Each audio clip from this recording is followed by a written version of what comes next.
ഒരു കുക്കറിൽ 3 മുട്ടയും അല്പം ഉപ്പും കുറച്ച് വെള്ളവും ഒഴിച്ച് വേവിക്കാൻ വെക്കുക. ഒരു വിസിൽ ഓഫാക്കുക. 3/4 കപ്പ് മൈദയിൽ 1/4 ടീസ്പൂൺ ഉപ്പ്, കുറച്ച് വെളിച്ചെണ്ണ, കുറച്ച് ചൂടുവെള്ളം എന്നിവ ഒഴിച്ച് കുഴയ്ക്കുക.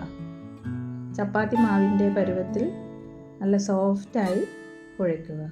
അരമണിക്കൂർ മൂടി വെക്കുക. വേറൊരു പാത്രത്തിൽ 2 ടേബിൾ സ്പൂൺ മൈദപ്പൊടിയും ഒരു നുള്ളുപ്പും 1/2 ടീസ്പൂൺ കാശ്മീരി മുളക് പൊടിയും കൂട്ടി കുഴച്ച് വെക്കുക.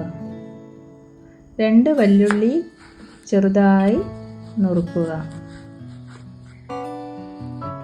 6 വെളുത്തുള്ളി, ഒരു കഷ്ണം ഇഞ്ചി, 1/4 ടീസ്പൂൺ പെരുംജീരകം എന്നിവ ചതച്ച് വെക്കുക. ഒരു ചെറിയ പച്ചമുളകും അല്പം കരിവേപ്പിലയും മല്ലിയിലയും ചെറുതായി നുറുക്കുക. ഒരു പാൻ ചൂടാക്കി 2 ടേബിൾ സ്പൂൺ വെളിച്ചെണ്ണ ഒഴിച്ച് അരിഞ്ഞു വെച്ച വല്യുള്ളിയും പച്ചമുളകും ചതച്ച് വെച്ച വെളുത്തുള്ളി, പെരുംജീരകവും മല്ലിച്ചപ്പും കരിവേപ്പിലയും എല്ലാം കൂടി വാട്ടുക. ഒരു 1/4 ടീസ്പൂൺ ഉപ്പ്, ഒരു നുള്ള് മഞ്ഞൾപ്പൊടി, 1/2 ടീസ്പൂൺ കാശ്മീരി മുളക് പൊടി എന്നിവ ഇട്ട് നന്നായി ഇളക്കുക. ഇത് വേറൊരു പാത്രത്തിലേക്ക് മാറ്റി വെക്കുക. പുഴുങ്ങി വെച്ച മുട്ട നീളത്തിൽ നടുവേ മുറിക്കുക. എനിക്കിഴി ഉണ്ടാക്കാൻ തുടങ്ങാം. മാറ്റി വെച്ച മൈദാമാവ് ഉരുളകളാക്കി നമുക്ക് ഓരോന്നായി പരത്തിയെടുക്കാം. ചുവന്ന മാവും അതേപോലെ തന്നെ നമുക്ക് പരത്തിയെടുക്കാം. എന്നിട്ട് ഇത് റിബണിൻ്റെ ആകൃതിയിൽ കട്ട് ചെയ്തെടുക്കുക. നമ്മൾ പരത്തി വെച്ചത് ഓരോന്നായി എടുത്ത് അതിൻ്റെ നടുക്ക് ഉള്ളി മസാല വെക്കുക.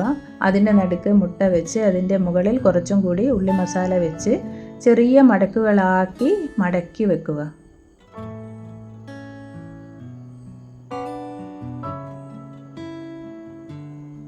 ചുരുക്കാക്കി മടക്കി വെക്കണം. എന്നിട്ട് ഈ റിബൺ കൊണ്ട് നടുക്ക് കെട്ടുക. ഇതേ അളവിൽ നമുക്ക് 6 മുട്ടക്കിഴി തയ്യാറാക്കിയെടുക്കാം. ഒരു ചീനച്ചട്ടി അടുപ്പത്ത് വെച്ച് അതിൽ കുറച്ച് ഓയിൽ ഒഴിച്ച് ചൂടായാൽ കിഴി ഇടുക. തീ കുറയ്ക്കുക. ഓയിൽ അതിൻ്റെ മേലേക്ക് ചെറുതായി തട്ടിക്കൊടുക്കുക. മറിച്ചിട്ട് അല്പസമയം കൂടി വേവിച്ച് നമുക്ക് ഇത് മാറ്റി വെക്കാം.